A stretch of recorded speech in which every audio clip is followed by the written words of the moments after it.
ऐसन सुंदर ससुर जी के गाली कैसे देई जी। ऐसन सुंदर ससुर जी के गाली कैसे देई जी। गाली देत लाज लागई नाम बड़ा भारी जी। गाली देत लाज लागई नाम बड़ा भारी जी।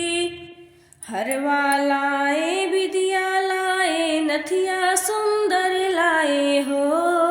हरवा लाए विद्या लाए नथिया सुंदर लाए हो। एक नाही अच्छा की है आपन माई बेची आए जी।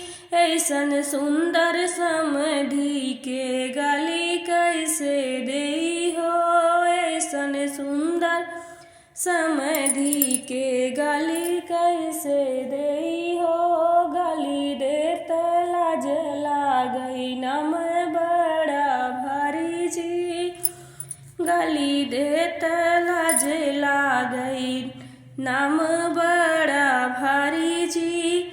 ऐसन सुंदर जेठ जी के गाली कैसे देई जी। गाली देत लाज लागई नाम बड़ा भारी जी। गाली देत लाज लागई नाम बड़ा भारी जी। कंगन लाए चूड़ी लाए कंगन लाए चूड़ी लाए करधन लाए अच्छा जी। एक नाही अच्छा की है आपन बुआ बेची आए जी। एक नाही अच्छा की है आपन बुआ बेची आए जी।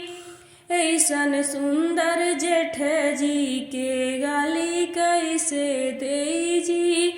गाली देत शरम आवई नाम बड़ा भारी जी। गाली देत शरम लागई नाम बड़ा भारी जी।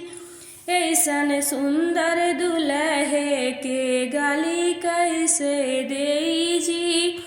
ऐसन सुंदर दुल्हे के गाली कैसे देई जी।